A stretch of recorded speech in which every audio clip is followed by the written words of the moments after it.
I still remember the smell of my mother's perfume in the living room that night, sharp and floral, almost covering the tension hanging in the air. I was 18, standing with my backpack half zipped, waiting for someone to say the argument had gone too far. Instead, my father's voice cut through the silence like glass. "You're holding us back. Corinna, don't call us again." The words felt unreal, like a line from a play I hadn't rehearsed for. My mother didn't flinch. She folded her arms, her lips pressed tight, and looked past me as if I was already gone. I searched her face for something: hesitation, regret, even a flicker of softness. There was nothing. I wanted to argue, to remind them of the years I'd tried to be the daughter they wanted: good grades, quiet dinners, no trouble. But standing there, I realized it wouldn't matter. Their decision was made long before tonight. I walked to my room, my legs shaking, and began packing. A single duffel bag was all I could manage: jeans, sweaters, a worn paperback I couldn't bear to leave behind. The house was too quiet, only the creak of floorboards beneath my weight. No one followed me. No one stopped me. When I stepped outside, the Nebraska night slapped me with its dry cold. My breath came out in white clouds as I walked down the driveway, the family house glowing behind me like it belonged to strangers. I didn't know where to go, only that I couldn't stay. I found a studio apartment the next day, walls thin enough to hear the neighbors fighting through them. The carpet was stained, and the radiator rattled all night. I picked up shifts at a grocery store, bagging items until my back ached, then cleaned offices after hours just to afford rent.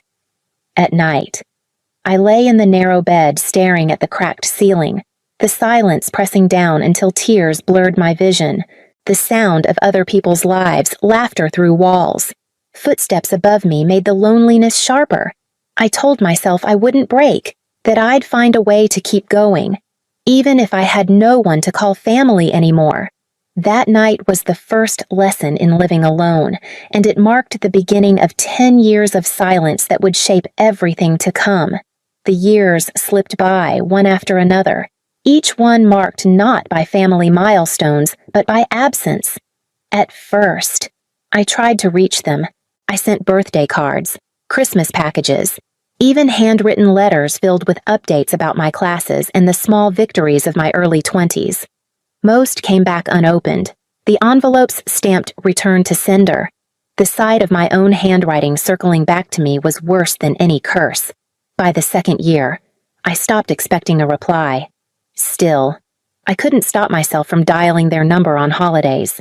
Just to hear the hollow ring before the machine picked up, I would sit with the receiver pressed to my ear, imagining what I might say if someone answered. Eventually, I hung up without leaving a message.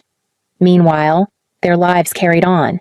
I'd see glimpses in the local paper or on social media through mutual acquaintances, my parents smiling at charity galas, celebrating anniversaries with matching champagne glasses, posing in front of the house they had remodeled after I left.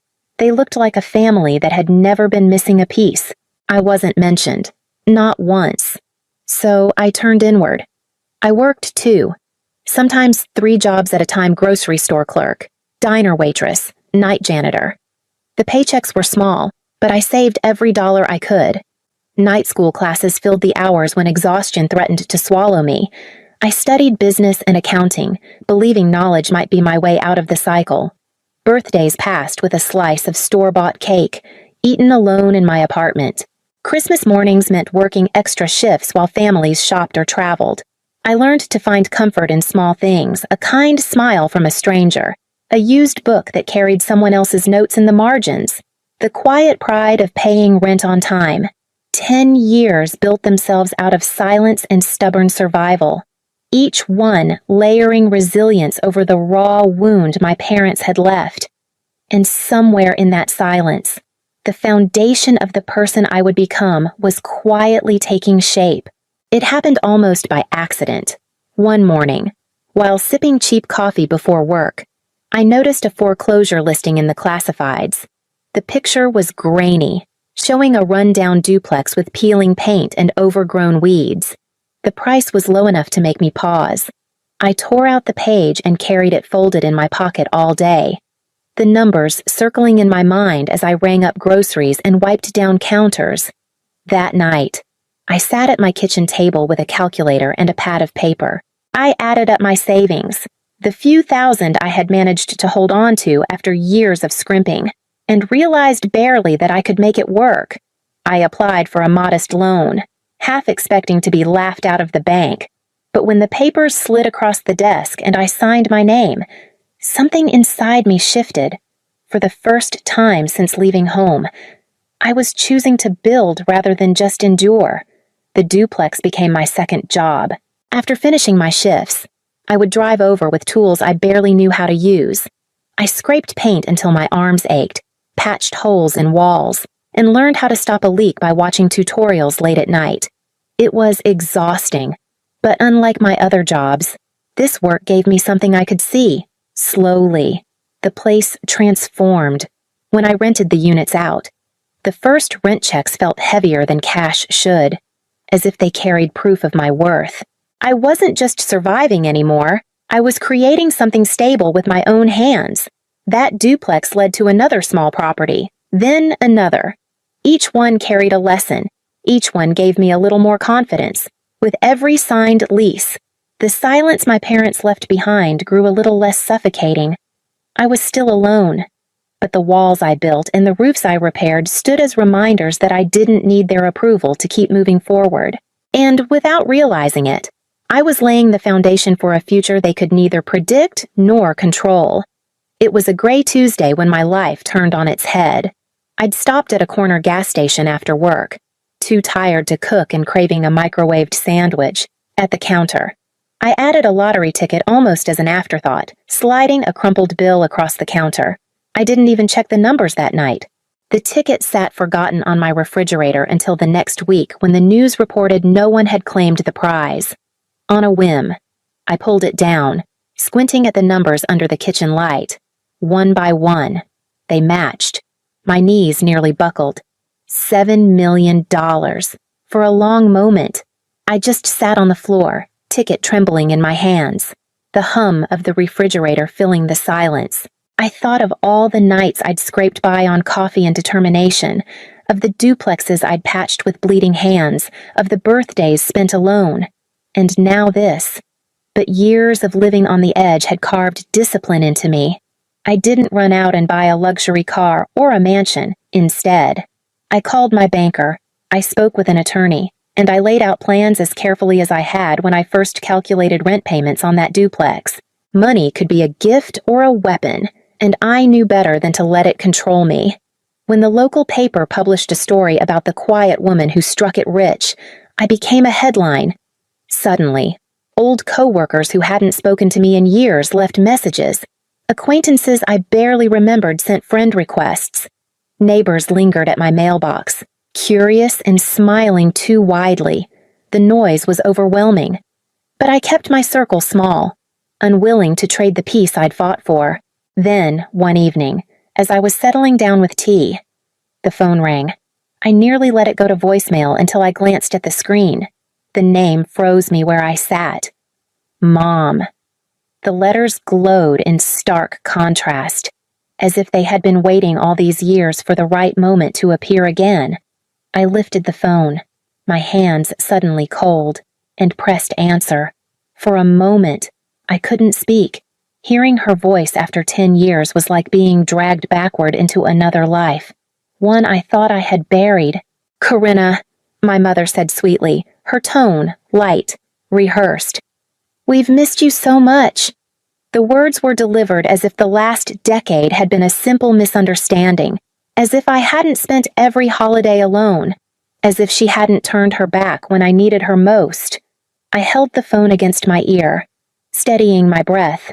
My father's voice came next, firm but almost cheerful.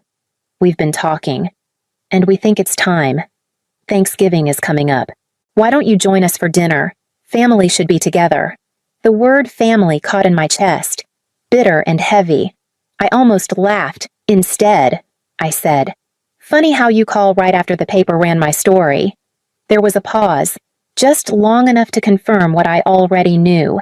Then my mother's laugh spilled out, brittle and forced.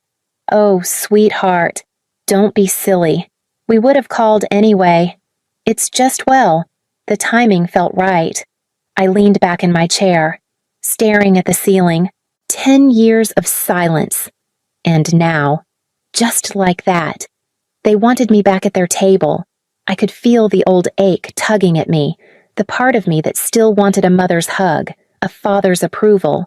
But layered over it was something stronger: caution, clarity, and the steel I had earned the hard way. "All right," I said finally. "I'll come." The relief in their voices was almost too eager, a warmth that rang hollow. I hung up, the silence of my house returning like an old friend. I sat for a long while at the table, the phone still in front of me, already knowing that if I was going to step back into their world, I wouldn't do it empty-handed. I would go to Thanksgiving, but not for the reasons they thought. I would bring something of my own. The invitation lingered in my mind for days, echoing louder than it should have. Part of me wanted to believe they were sincere, that after all these years they had finally chosen me over pride, over appearances. But another part, the wiser part, kept whispering that I already knew the truth. So I picked up the phone one evening and dialed their number. My heart raced, but my voice stayed steady. "Mom, Dad," I began. "I've been thinking about Thanksgiving, and I need to be honest. The lottery money, it's mostly gone." There was silence on the line, the kind that speaks louder than words. I pressed on, making my lie sound fragile, believable. I got caught up in some risky investments, online trading, cryptocurrency. I thought I was smarter than I was. What I have left barely covers my expenses. My father's voice came first, flat and clipped. "That's unfortunate." "Really? It is. But maybe it's better if you don't come this year. Focus on yourself. No need to put extra stress on anyone." My mother rushed in after him, her tone falsely sympathetic. "Yes, darling, you should take care of your health. These dinners can be overwhelming, and we wouldn't want you to feel embarrassed. Let's just wait until things are better." I closed my eyes, letting the words settle like stones in my chest. 10 years of silence, broken only by the scent of money. And now, with the illusion of wealth gone, I was already expendable again. The hurt was sharp, but beneath it was a current of power I hadn't expected. They had shown their hand. I didn't have to wonder anymore if the call had been about reconciliation or greed. The test had given me my answer. "I see," I said softly, my voice calm though my throat burned. "Thank you for being honest." We ended the call quickly, as if there had never been a decade of waiting behind it. I set the phone down and sat in the quiet, a strange mixture of grief and satisfaction weaving through me. They had confirmed everything I feared, and in doing so, they gave me something I hadn't had before: certainty. And with certainty came the resolve to look deeper, to see exactly what they had been hiding all these years. After that call, I couldn't let it go. Their words kept replaying in my head, not just the rejection, but the casual way they brushed me aside the moment they believed the money was gone.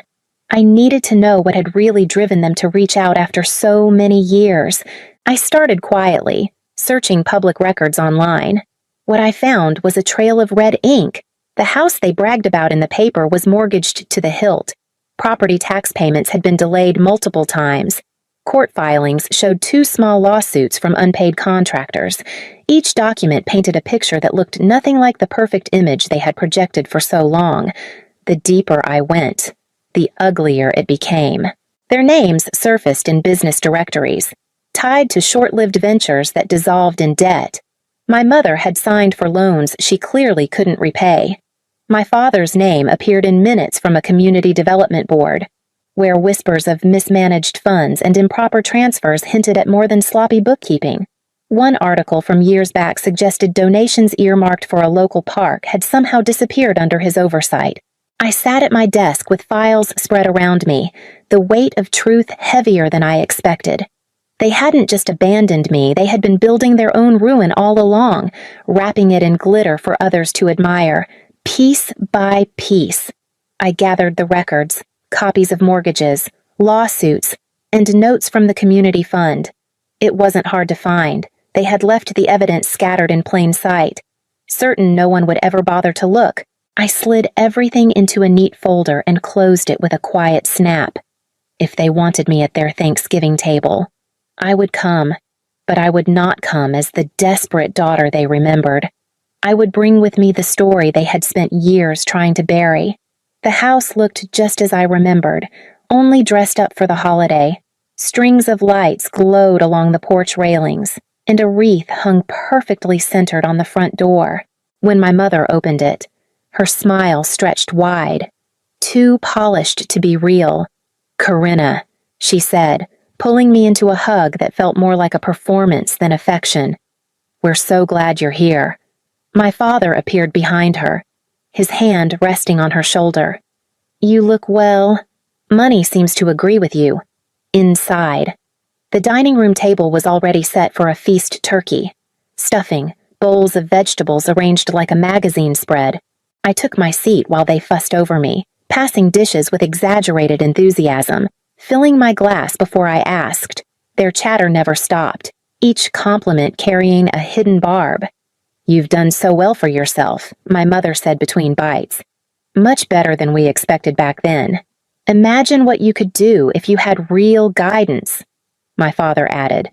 "We always knew you had potential, but you were too stubborn to take advice." I smiled politely, letting the words roll past me.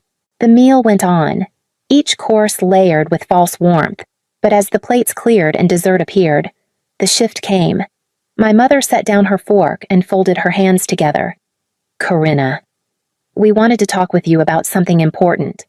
My father leaned forward, his voice lowering. "The truth is, we've hit a rough patch. Nothing we can't fix. Of course, but it would go faster with your help." I held my breath, waiting.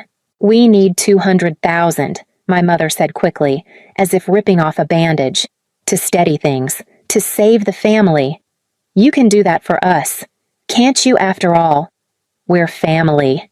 Their eyes were fixed on me, hungry and expectant, as though the entire evening had been leading to this single moment. I reached into my bag and placed a folder on the table, sliding it toward them. Their chatter stilled, eyes darting between each other and the plain manila cover. "What's this?" my father asked, his voice cautious. "Open it," I said, keeping my tone even. My mother's fingers trembled as she flipped it open. The color drained from her face as she skimmed the first-page mortgage records. Overdue notices, lawsuit filings. She turned another page, then another, each one worse than the last. My father leaned over, his jaw tightening when he saw the notations about the missing community fund money. "I know everything," I said quietly. "The debts, the lawsuits, the donations that disappeared under your watch. I know the empire you parade around town is built on sand." For a moment, they were silent, stunned. Then the flood began. My mother's voice cracked with desperation. "Corinna, please, you don't understand. We were trying to keep everything afloat. We didn't want you to see us like this." My father's face hardened. "Who fed you this? You've always been too nosy for your own good." I stayed still, letting them unravel. My mother shifted from begging to sobbing, tears smearing her careful makeup. My father swung between denial and fury, slamming a fist against the table, then demanding I reconsider. I leaned back in my chair, watching their performance without flinching. Finally, I spoke. "My surprise for you is simple. I won't be your savior. Not now. Not ever." Their pleas filled the room, but I stood, gathering my bag. The folder remained on the table like a mirror reflecting everything they had tried to hide. I turned toward the door, ready to leave them with the truth they could no longer escape. Their voices rose behind me, a storm of accusations and pleas chasing me toward the door. My mother's sobs tangled with my father's sharp commands, but none of it reached me the way it once would have. I slipped my coat on slowly, every button fastening with calm finality, and stepped into the hallway. The dining room lights spilled into the entryway, but I didn't turn back. For years, I had imagined what it would feel like to be wanted by them again, to hear my name spoken with warmth. Now I knew the truth that their love had conditions, that their welcome had a price tag. The night air met me as I stepped outside, crisp and clear, a silence deeper than the noise inside, their shouts muffled as the door clicked shut behind me. For the first time in a long time, I felt no urge to return, no guilt pulling me back. I walked down the driveway, my heels crunching on the thin frost forming over the pavement with each step. The weight that had lived in my chest for 10 years began to lift. I no longer carried the need for their approval, or the ache of unanswered questions.